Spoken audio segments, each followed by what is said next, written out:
والسلام والأتمان على خاتم الأنبياء والمرسلين سيدنا محمد وعلى آله وصحبه ومن تبعهم بإحسان إلى يوم الدين.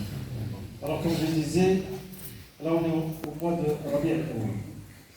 C'est le mois de la naissance du prophète Mohammed sallallahu alayhi wa sallam. La naissance du prophète Mohammed sallallahu alayhi wa sallam, c'est pas une fête, qu'on soit clair.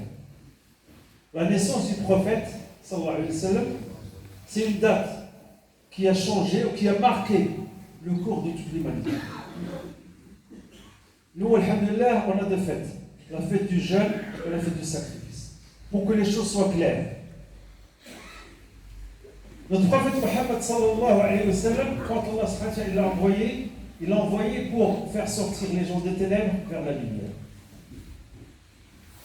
Et le prophète Mohammed sallallahu alayhi wa sallam, quand il a reçu la révélation, il a reçu où? À Mecca. Le meilleur lieu de l'univers. Par qui? Par les meilleurs des anges, c'est Jibril alayhi salam. Au jour d'aujourd'hui, Inch'Allah, on va parler de l'amour du prophète Mohammed sallallahu alayhi wa sallam. Il y a beaucoup de gens qui prétendent aimer le prophète Mohammed sallallahu alayhi wa sallam. Mais malheureusement, ils ne connaissent rien de sa sunna. Comment tu peux aimer quelqu'un que tu ne connais pas? Encore plus grave, il y a des gens qui font des chants avec musique sur le prophète Mohammed sallallahu alayhi wa sallam. Est-ce que si le prophète sallallahu alayhi wa sallam était parmi nous aujourd'hui, est-ce qu'il va être satisfait de sa communauté ou non? Vous savez pourquoi on est loin du chemin d'Allah? Parce qu'on est loin du chemin du prophète sallallahu alayhi wa sallam. Le prophète sallallahu alayhi wa sallam, il parle comment? Par révélation d'Allah subhanahu wa ta'ala. Allah, quand il a envoyé le prophète, c'est pour sortir toute l'humanité de l'enfer. Toute l'humanité. Si à l'époque les prophètes ont été envoyés par rapport à leur tribu, le prophète sallallahu alayhi wa sallam a envoyé toute l'univers. Et il a envoyé une miséricorde pour toutes les créatures, êtres humains, djinns, toutes les créatures qu'Allah a créées. Et nous, le problème aujourd'hui, on veut suivre le prophète, mais on ne connaît pas malheureusement. Un jour, le prophète sallallahu alayhi wa sallam a dit à ses compagnons, Ishaqsu ila ikhwati. فقال الصحابة ألسنا نحن إخوتك يا رسول الله؟ قال عليه الصلاة والسلام أنتم أصحابي. فقال الصحابة فمن هم إخوتك يا رسول الله؟ قال عليه الصلاة والسلام هم أناس سيأتون من بعدي آمنوا بي ولم يروني. Le prophète sallallahu alayhi wa sallam dit à ses compagnons un jour, mes frères me manquent, ou mes bien-aimés me manquent. Les compagnons, ils ont dit à Rasulallah, est-ce que nous ne sommes pas tes bien-aimés? Le prophète sallallahu alayhi wa sallam leur a dit, vous êtes mes compagnons. Les compagnons ont dit à Rasulallah, c'est qui tes bien-aimés? Alors Rasul sallallahu alayhi wa sallam leur a dit, ce sont des gens qui vont venir après moi et qui vont croire en moi sans me voir. Il y a beaucoup de gens qui s'imaginent que ce hadith, croire, c'est faire la prière. Croire, c'est suivre sa sunna. Mais pour pouvoir suivre la sunna du prophète sallallahu alayhi wa sallam, tu dois la connaître. Et j'ai une question à poser à chacun d'entre vous. Combien de hadiths suivis par jour du prophète sallallahu alayhi wa sallam? Combien tu connais de hadiths du prophète sallallahu alayhi wa sallam? Combien tu as mis en pratique? Ça, c'est des questions qu'on doit se poser. La deuxième des choses, combien tu fais de fois la prière sur le prophète sallallahu alayhi wa sallam? Un jour, j'ai posé une question à des gens dans une conférence. Il y a des gens, ils m'ont dit, moi je fais la prière sur le prophète sallallahu alayhi wa sallam que pendant la prière. Comment tu veux que le prophète intercède pour toi alors que tu fais la prière sur le prophète que pendant la prière? قال رسول الله صلى الله عليه وسلم اسمع لي هذا الحديث من أراد أن يكفيه الله هم الدنيا والآخرة فليصلي عليه اللهم صل وسلم وبارك على نبيك. Le prophète Mohammed sallallahu alayhi wa sallam a dit à ses compagnons, est-ce que vous voulez que je vous indique quelque chose? Si vous la faites, écoutez bien ce hadith. Vous serez épargnés des souffrances de la vie d'ici-bas. Il y a beaucoup de gens qui souffrent dans la vie de ce bas monde. Et les souffrances de l'au-delà, qu'ils fassent la prière sur moi. Combien de fois on fait la prière sur le prophète sallallahu alayhi wa sallam? Si tu aimes vraiment le prophète, tu dois suivre sa sunna et faire la prière sur le prophète. قال عليه الصلاة والسلام إن هذه القبور مظلمة فنوروها بالصلاة عليه. Notre prophète Mohammed sallallahu alayhi wa sallam a dit dans le sens du hadith.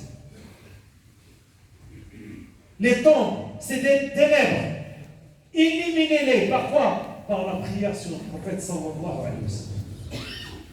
Nous, malheureusement, on entend les hadiths. On entend les versets du Coran. Allah, il nous donne le mal et il nous donne le remède. Mais qu'est-ce qu'on fait? On ne veut pas de ce remède. C'est comme quelqu'un qui est parti voir un médecin, lui a donné l'ordonnance. Qu'est-ce qu'il fait? Il prend l'ordonnance, il la met dans le tiroir, dans le salon, et c'est bon. Est-ce qu'il va guérir? Pareil. Rasoul sallallahu alayhi wa sallam, il donne des conseils, il donne des remèdes, mais c'est rare que les gens les mettent en pratique.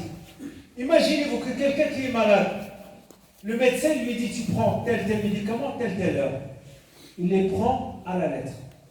Nous, Allah subhanahu wa ta'ala, le créateur de l'univers, le prophète Mohammed sallallahu alayhi wa sallam, il nous conseille, on les laisse de côté. C'est comme si on se dit, mais moi j'ai pas besoin de ces conseils. C'est comme si on doute. Le prophète sallallahu alayhi wa sallam, il ne parle pas de lui-même. Il parle par révélation. Il y a un hadith que le prophète sallallahu alayhi wa sallam dit, vous ne serez de véritables croyants jusqu'à ce que votre amour envers moi soit plus grand que votre amour envers vos parents, vos enfants et toute l'humanité. Mais cet amour dans lequel parle le prophète, c'est lequel? Quand tes parents t'ordonnent de faire le haram, est-ce que tu obéis au prophète ou tu obéis à tes parents? C'est ça la question. Si vraiment tu obéis au prophète sallallahu alayhi wa sallam, tu ne vas pas suivre tes parents. Tu vas rester en bon terme avec eux, mais tu ne vas pas les suivre. Par rapport à tes enfants, quand tes enfants te disent quelque chose qui est contraire de ce que le prophète a révélé, on doit leur expliquer. On n'a pas le droit de le faire. Il y a beaucoup de gens qui te disent des choses haram et tu les suis. Le prophète, il te dit que c'est haram, tu ne l'écoutes pas. C'est ça l'amour dans lequel le prophète sallallahu alayhi wa sallam parle. Quand tu es dans ta tombe, on va tous questionner. C'est qui la personne qui a été envoyée en vous? Il y a beaucoup de gens qui s'imaginent que la réponse, elle va venir d'une manière normale. Si jamais tu ne connais pas la sunna du prophète sallallahu alayhi wa sallam et tu ne l'as pas mis en pratique, tu ne pourras jamais répondre. Il faut qu'on soit clair. La deuxième réponse, c'est qu'il y a des gens qui disent, moi j'ai entendu les gens dire, et malheureusement ça on l'entend aujourd'hui. Quand tu conseilles quelqu'un dans le chemin d'Allah, qu'est-ce qu'il te dit? J'ai entendu les gens dire. Il a perdu dans l'examen celui qui a dit ça. Celui que c'est sa réponse, il a perdu. Dire c'est quoi? Nous on se base sur quoi? Sur la sunna du prophète sallallahu alayhi wa sallam. Quand le prophète nous ordonne quelque chose, on le fait. Quand tu nous interdis, on s'interdit. قال رسول الله صلى الله عليه وسلم كلكم تدخلون الجنة إلا من أبى. قيل ومن يأبى يا رسول الله؟ قال عليه الصلاة والسلام من أطاعني دخل الجنة ومن عصاني فقد أبى. Notre prophète Mohammed sallallahu alayhi wa sallam est dans le sens du hadith. Tout le monde rentrera au paradis sauf celui qui ne veut pas. Les compagnons dirent à Rasulullah, c'est qui ne veut pas rentrer au paradis? Le prophète sallallahu alayhi wa sallam, il leur a dit, celui qui m'a obéi, il rentrera au paradis. Et celui qui m'a désobéi, c'est celui qui ne veut pas rentrer au paradis. On doit se retrousser les chemins, les manches et connaître la vie du prophète sallallahu alayhi wa sallam. C'est pas normal qu'on ne connaît pas la vie du prophète. On connaît la vie des footballeurs, des acteurs, des chanteurs. Et quand il s'agit du prophète Mohammed sallallahu alayhi wa sallam, on connaît rien du tout. On doit connaître sa vie, ses enfants, ses parents, ses épouses, ses compagnons. Un jour, Abu Bakr as-Siddiq radiallahu anhu wa il est venu voir le prophète sallallahu alayhi wa sallam parce que son père n'était pas musulman. Il est venu avec son père. Son père, il avait 86 ans. Le père d'Abu Bakr as-Siddiq radiallahu anhu.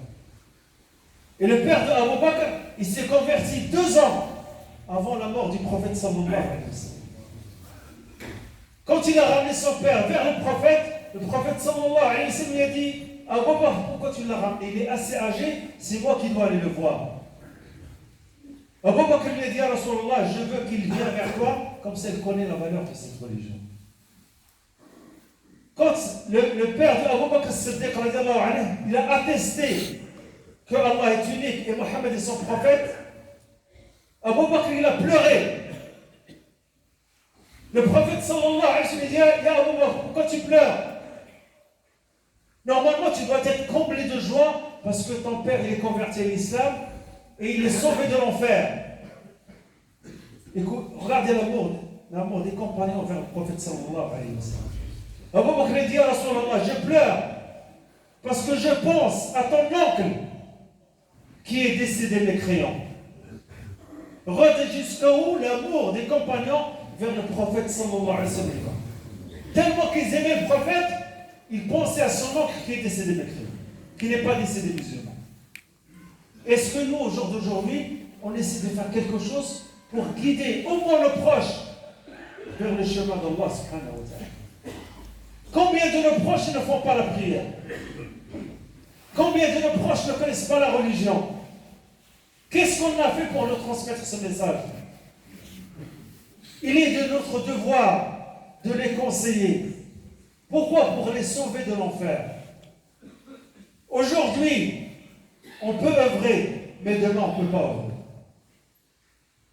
Et chacun de nous doit penser, s'il a quelqu'un de ses proches qui ne font pas la prière, de les conseiller. On doit se conseiller. Il y a des familles, des enfants, ils ne font pas la prière. Le père, il fait la prière et peut-être la femme, elle fait la prière ou le contraire. Le père, il n'a jamais parlé avec ses enfants. Est-ce que c'est normal? C'est pas normal.